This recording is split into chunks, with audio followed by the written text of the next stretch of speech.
Hello there, good morning and welcome to this, the WP Builds Weekly WordPress News. This is number 132. It covers the WordPress news for the week commencing the 14th of September 2020, and it was published on Monday the 21st of September 2020. My name's Nathan Wrigley, and a few bits of housekeeping just before we begin. Head over to wpbuilds.com, that's our main website where we publish most of our WordPress related stuff. We do a podcast every Thursday, which is always about plugins and themes and WordPressy stuff. And we do this news, which you're listening to now, that comes out on a Monday.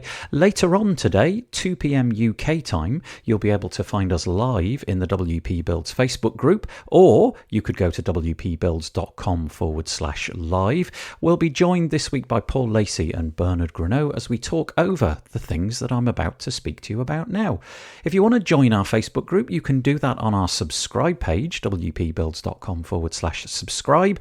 It's a good way to keep in touch with the WordPress community. There's 2,700 very friendly WordPressers in there, but we've also got a YouTube channel on there, some email lists to sign up to, and so on. wpbuilds.com/deals if you would like to avail yourself of some significant coupon discounts for WordPress products like themes and plugins and so on. There's absolutely loads over there, and seemingly they never expire. So that's wpbuilds.com/deals. Also, I'd encourage you to join the summit that I'm putting on with Anshan LaRue. That's over at summit.camp. Yes, that is a URL, summit.camp. It's called the Page Builder Summit, and it's starting on the 5th of October, so not long now. We've got a slew of the great and the good in the WordPress community, all talking about page builders and ways in which you might be able to leverage page builders to increase your productivity. That's summit.camp. Please go and sign up. It's going to be a really great event. Got over 35 speakers speaking over 5 days, and we would sincerely love to have you there. wpbuilds.com/win if you would like to enter a competition to win one of 3 licenses for Weglot, the translation plugin. And last, but by no means least, wpbuilds.com/advertise. If you would like to have your product or service put in front of a WordPress specific audience, well, this is a good place to do it. The WP Builds podcast was brought to you today by Kinsta. Are you tired of unreliable or slow hosting? If so, check out Kinsta, who takes managed WordPress hosting to the next level. Powered by the Google Cloud Platform, all their plans include PHP 7, SSH, and 24/7 expert support. Try a demo free. You'll get 60 days at kinsta.com. And the aforementioned Page Builder Summit. Do you use a page builder to create your WordPress sites? Or perhaps you're curious about what they can do?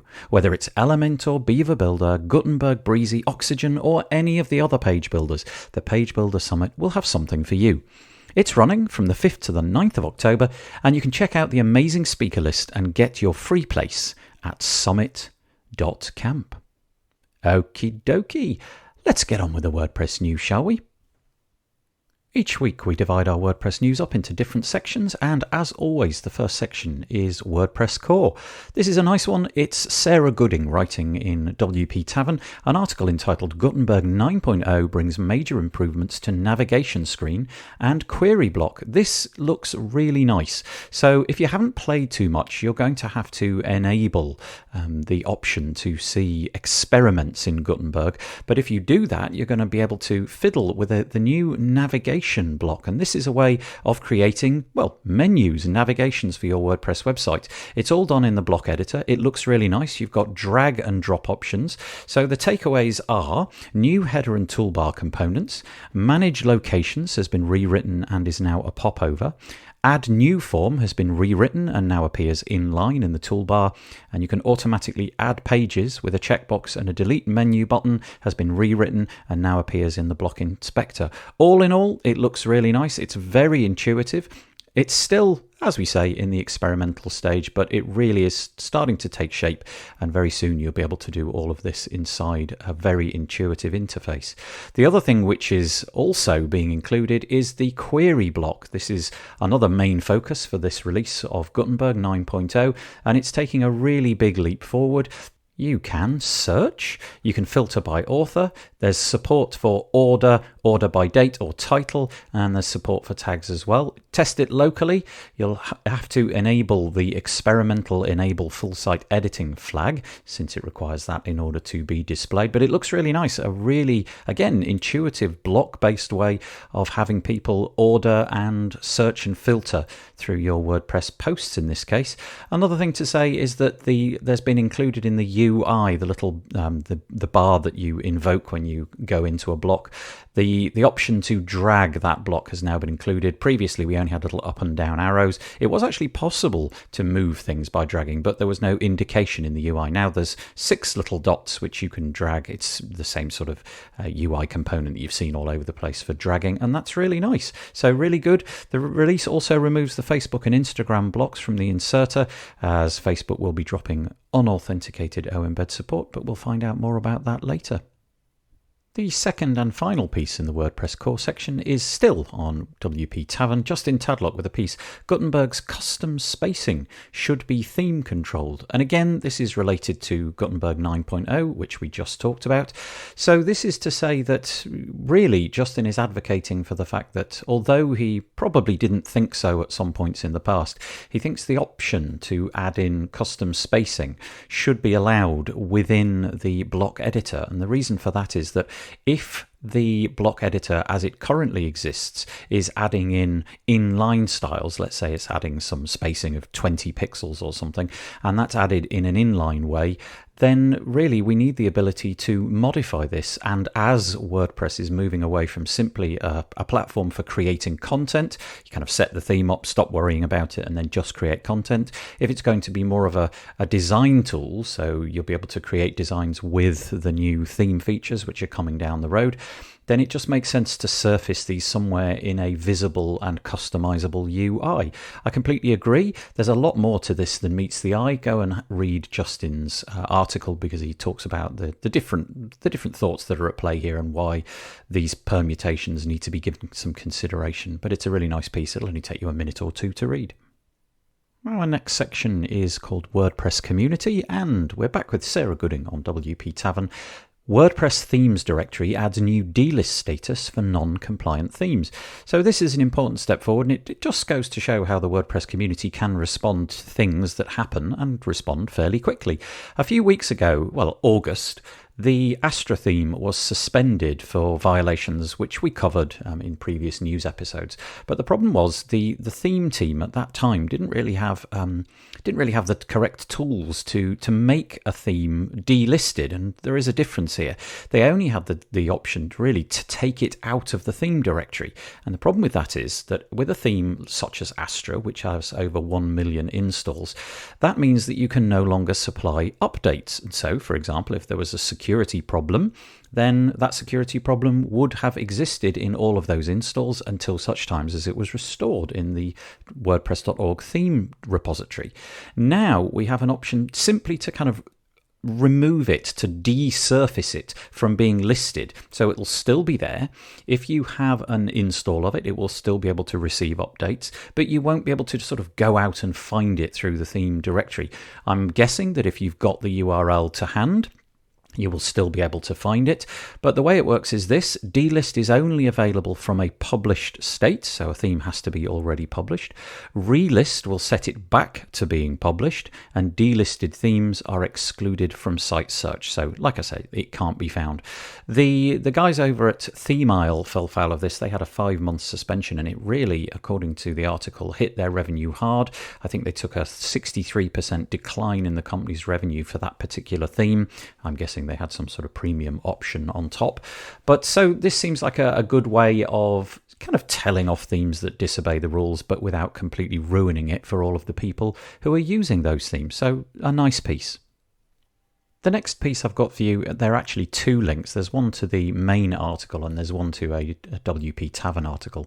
You can find those in the show notes. But it is to say that GoDaddy has acquired SkyVerge. Now, SkyVerge is a company which works in the WooCommerce plugin space. They've got an email marketing platform called Jilt, and they've gone in cahoots with GoDaddy.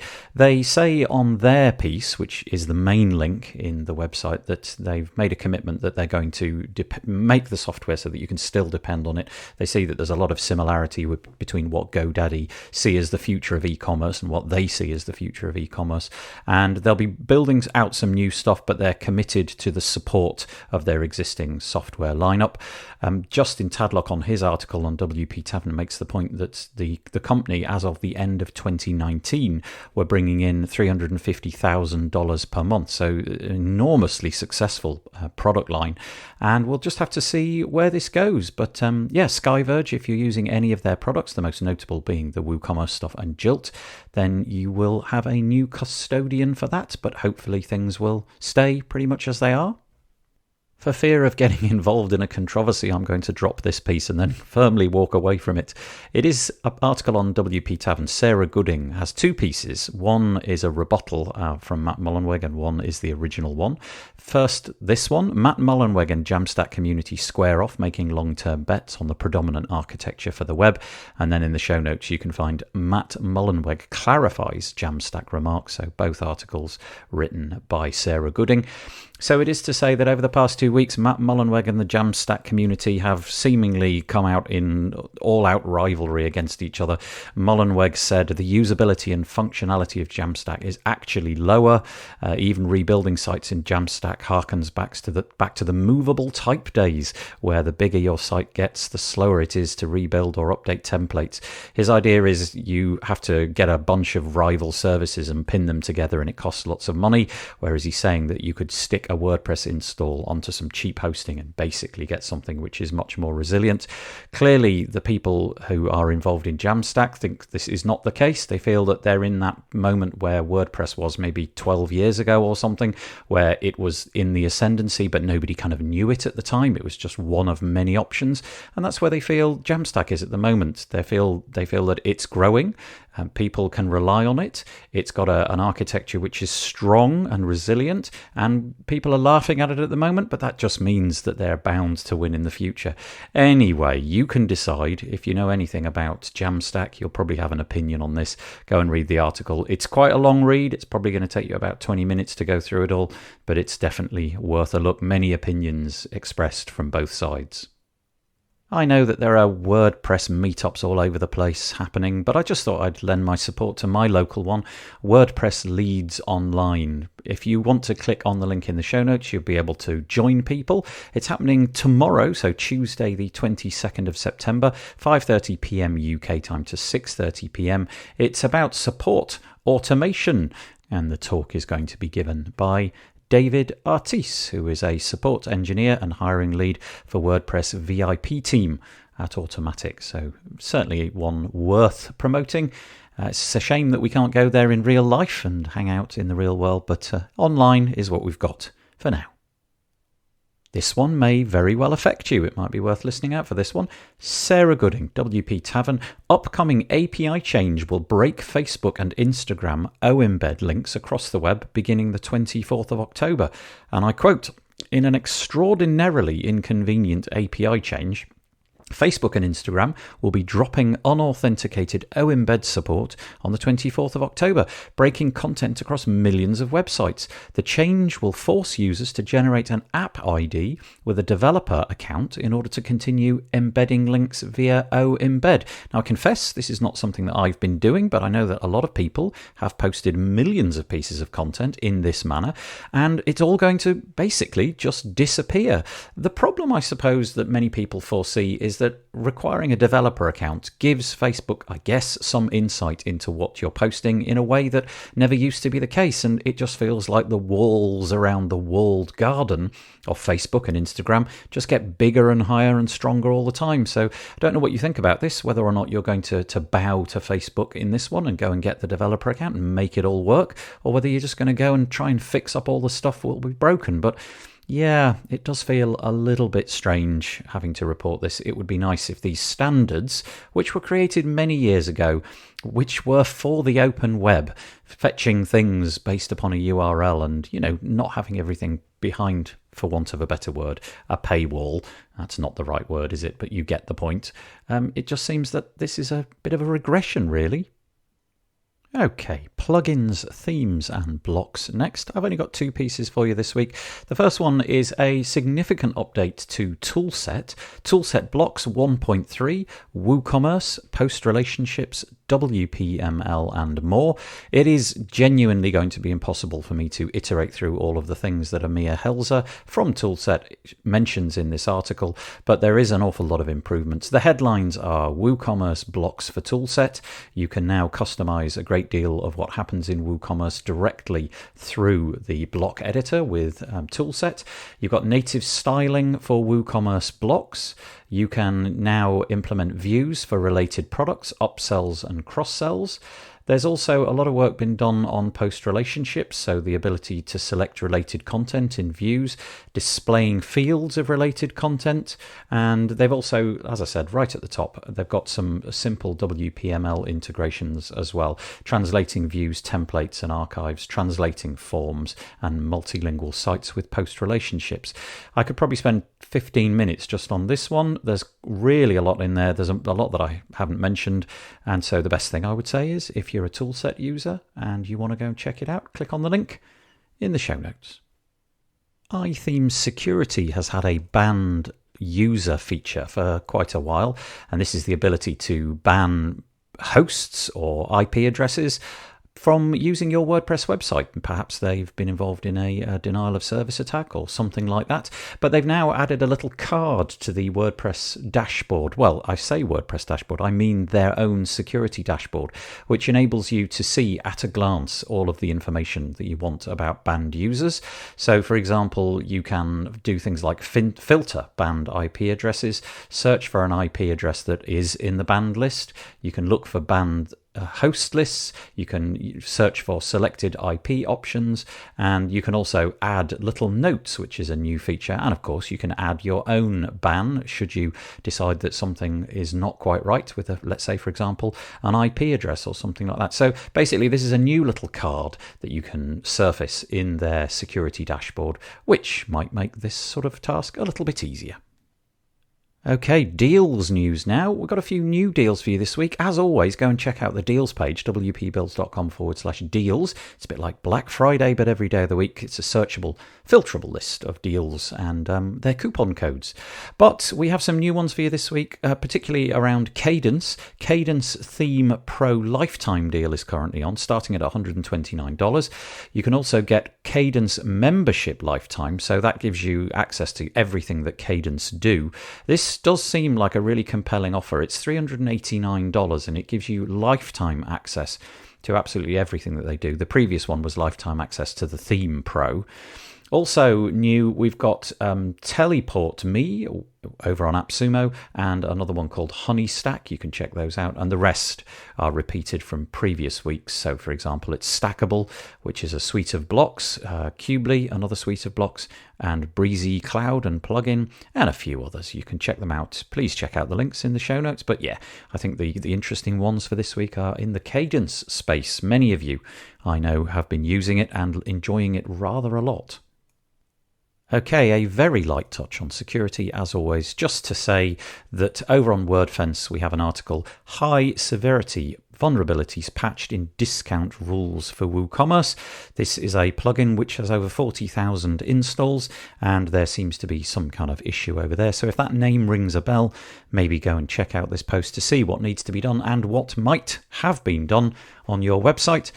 And the other one is the monthly roundup from WebArcs. It's their easy to scroll through list. You can just simply glance at the names of all the plugins and see if anything on there is something that you've got installed.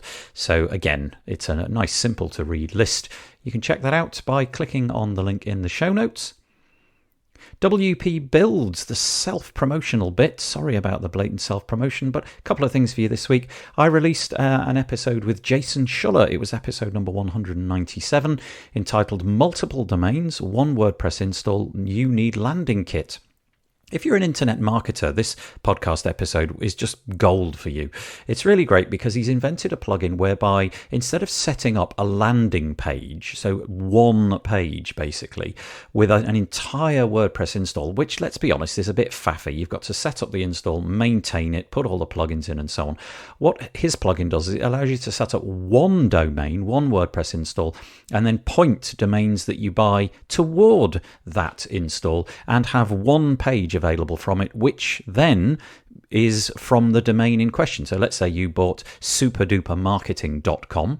You would go to superdupermarketing.com and it would show you a page on your WordPress install, and you would never know that this WordPress install housed multiple landing pages. So really interesting, and I think a fascinating use of WordPress.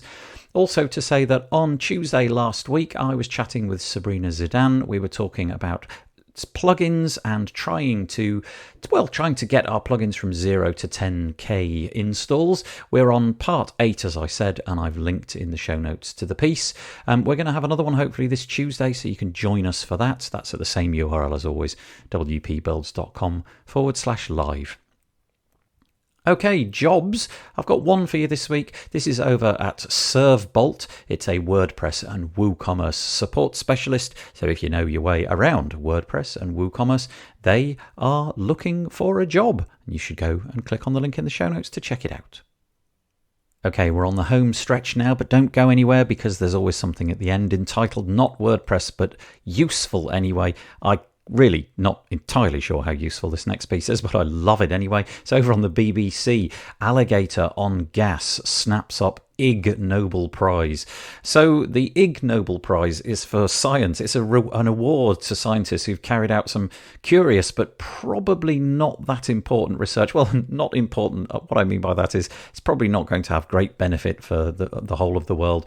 So, for example, it has been awarded to some researchers in acoustics who've managed to induce a female Chinese alligator to bellow in an airtight chamber filled with helium-enriched air. Well, there you go. In psychology, an award for devising a method to identify narcissists by examining their eyebrows. This is just genius. Physics, for experimentally determining what happens to the shape of a living earthworm when it is vibrated at a high frequency. You can't make this up. Economics, the team that won it were trying to quantify the relationship between different countries' national income equality and the average amount of mouth-to-mouth kissing. Entomology, wow.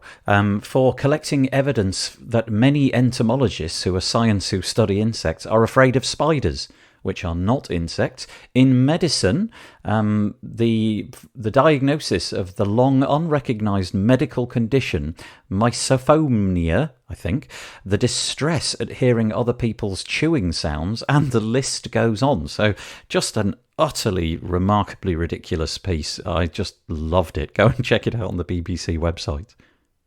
I would imagine that many of you at one time or another have played with MIT's Scratch language. It's like a building block approach to learning programming. Very, very good for younger children. Well, it's been banned from China for reasons that we don't quite know. The entire website has been completely unsurfaceable to Chinese users, which just seems like such a shame. The reason is simply because any service distributing information in China must comply with local regulations, and Scratch's website and user forums have been shut down in the country. What a shame. Last, but by no means least, a little while ago, well, it turns out 2 years ago on this news, we talked about the fact that Microsoft were putting a data center under the water, that is to say, literally in the sea off the coast of Scotland. Well, the experiment lasted for 2 years, and they've gone and hauled it out the sea again. It's covered in the assortment of sea life, barnacles and so on. But it's been a success, apparently. That is to say that the completely non-contaminated, non-human interacting environment has been very, very economical. The failure of the servers has been really low, and apparently it's much more green and so on. It's such a peculiar thing. I just love the idea that you would even bother to do this. I suppose a catastrophic failure would have just rendered the whole project obsolete, but the servers kept going, and the failure rate was lower. I think it was about 3% lower if memory serves, which I suppose over the long run is quite good. They've holed it out, and you never know, maybe they'll put another one back in at some point. But goodness me, if your data was on the server that went down and there was absolutely no way you could get to it, that could be a bit of a crisis. Anyway, what a strange piece of news. Okay, that's all we've got for you for this week. I hope that you enjoyed it. If you enjoy these episodes, if you think we hit the target or if you think we missed the target, please let us know. Join the WP Builds Facebook group, make a comment over there, or leave a comment on the post on our website, wpbuilds.com. As always, if you want to share it on social, I'd be enormously grateful, at WP Builds on Twitter, but obviously feel free to share it wherever you like. The WP Builds weekly WordPress news was brought to you today by Kinsta. Kinsta takes managed WordPress hosting to the next level. Powered by the Google Cloud Platform, your site is secured like Fort Knox and runs on speed-obsessive architecture. You get access to the latest software and developer tools such as PHP 7, SSH and staging environments. And the best part, their expert team of WordPress engineers are available 24/7 if you need help.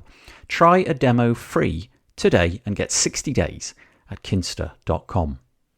And the Page Builder Summit. Do you use a page builder to create your WordPress websites? Or perhaps you're just curious about what they can do? Whether it's Elementor, Beaver Builder, Gutenberg, Breezy, Oxygen, or any of the other page builders, the Page Builder Summit will have something for you. It's running from the 5th to the 9th of October, and you can check out the amazing speaker list and get a free place at summit.camp. Okay, see you Thursday for a podcast episode, but we'll be back next week for this, the WP Builds Weekly WordPress News. Have a good week. Stay safe. Bye-bye for now.